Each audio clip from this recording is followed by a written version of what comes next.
swear I'll run away from every home I've ever had. So I'll build a new house in every town I pass. Maybe then I won't always feel lost and trapped. I was born in Middletown, Ohio. My mom, she had me for like a good while, like maybe a year. And then my mom's boyfriend ended up doing some really shitty stuff, and he like hit me once, and I was like a year old. And so my mom was seen unfit to take care of me, so she dropped me off in my step-grandfather's guardianship, kind of like dropped me off on somebody else. And my grandfather was a really bad guy. Like he used to do a lot of drugs and get really bad into it. And he was, you know, mentally abusive to the point where it was not handleable. And it kind of altered my mindset a lot as a child. And so eventually, like at the age of 10, I started to sleep outside and sleep at friends' houses. I just don't want to talk about the office today.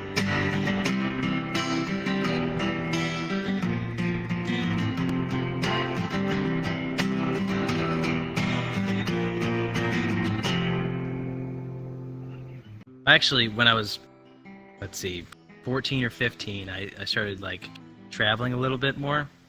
I still, like, it was during the summer, I would travel to a different state, and then I would come back to Ohio afterwards. But while I would travel outside of the state, I would meet a bunch of really incredible people.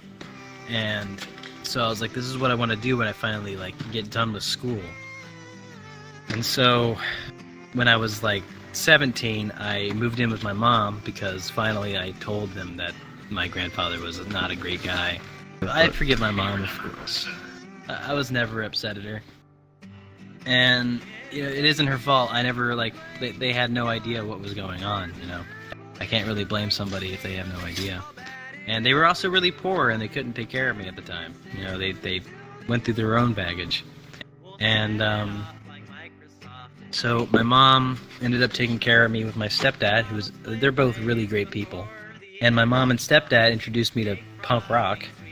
And you know, I fell in love with the idea that people can live in a different way than we are now. I ended up working at a gas station for a good 6 months when I was like 18.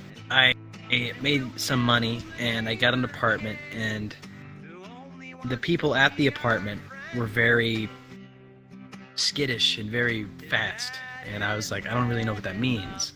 Turns out that they were on, sorry for this information, but they were on methamphetamine. We'll make a wish and take a trip to future town.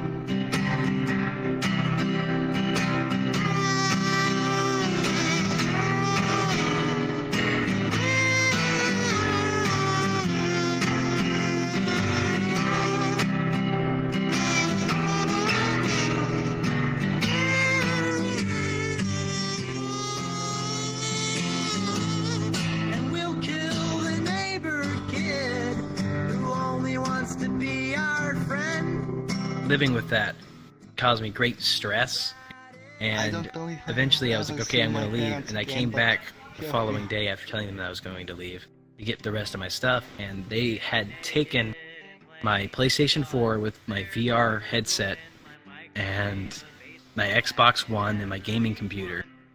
And I worked very, very hard to get those things, and they had just pawned them off for more drug money.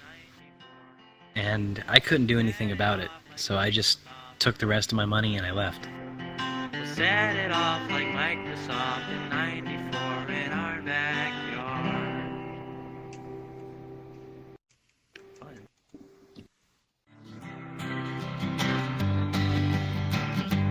Almost heaven, West Virginia. The real thing is, like, traveling, being homeless, hopping trains, all that, you'll meet a lot of people. I was traveling with a friend, well, not really a friend, but like a person I just met, and the train pulled up and we hurried up and hopped on, and we traveled down to Tennessee from Alabama. Country roads, take me home to the place where I belong.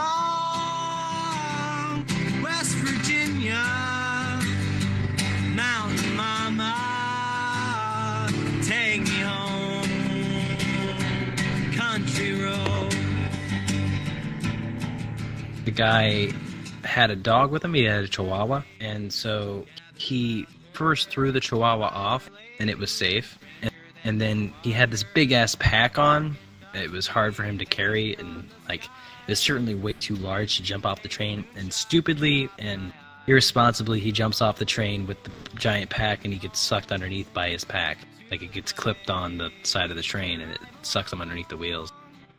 And so he dies, and I'm still on the train, wondering when I should get off. It finally stops near Tennessee, and I get off, and I just forget that it happened.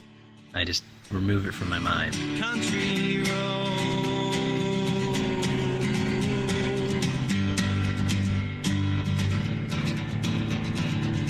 I hear her voice in the morning now she calls me. Radio reminds me of my home far away. So these friends of mine, I meet up with them. One of them is named Doggy. Doggy, he actually had a train incident too in the past. He got his hand stuck once and then pulled it out, and it like chopped off a little bit of his fingers. But he can still play guitar like a badass. West Virginia, Mountain Mama, take me home. Country road, take me home.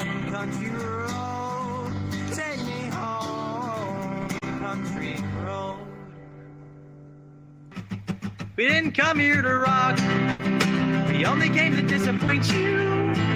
At the time when I left Ohio, I was dating a girl, and I said like, hey, I'd be back after a while. I need to go find myself or something.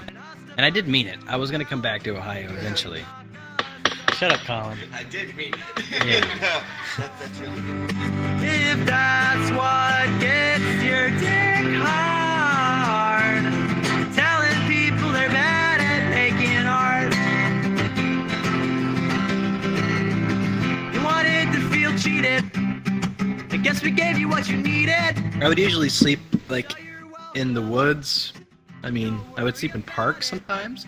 You know, one time I slept in a park, and there were raccoons that gathered around me.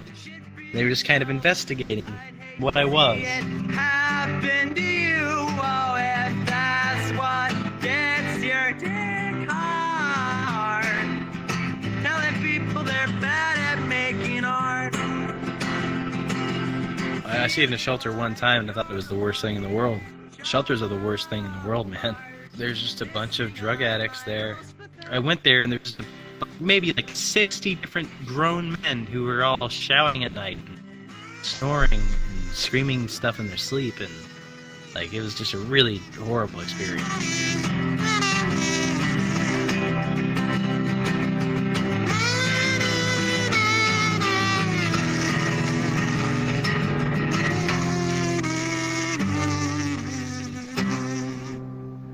And that's why you sell records and I make them. Here's a song.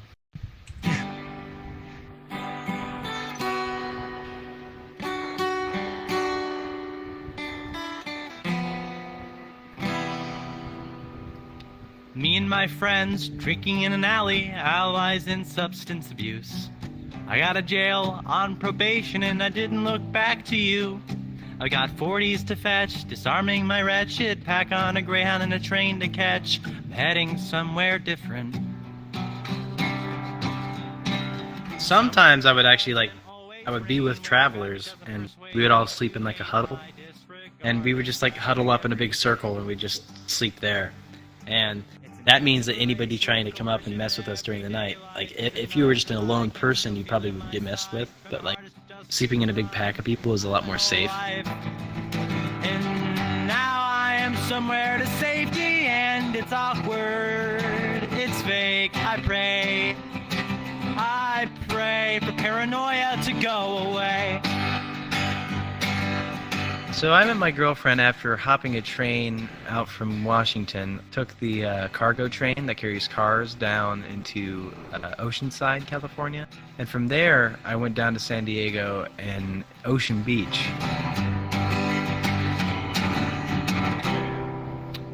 Song isn't over, have to scroll down.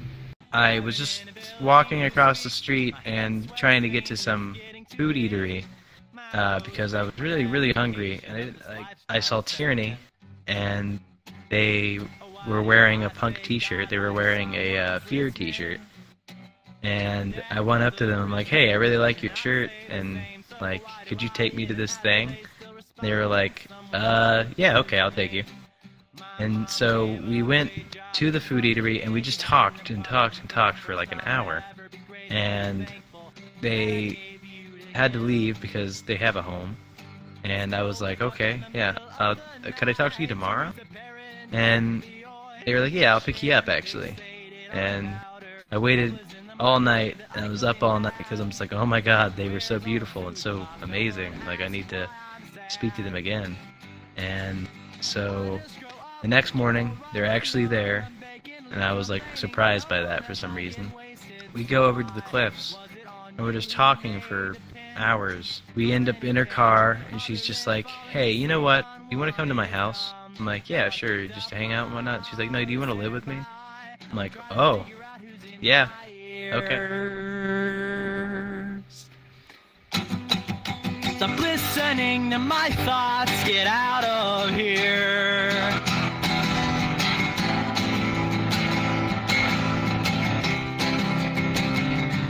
I see the flash of your eye, I hear you all hidden lie, it ain't so hidden.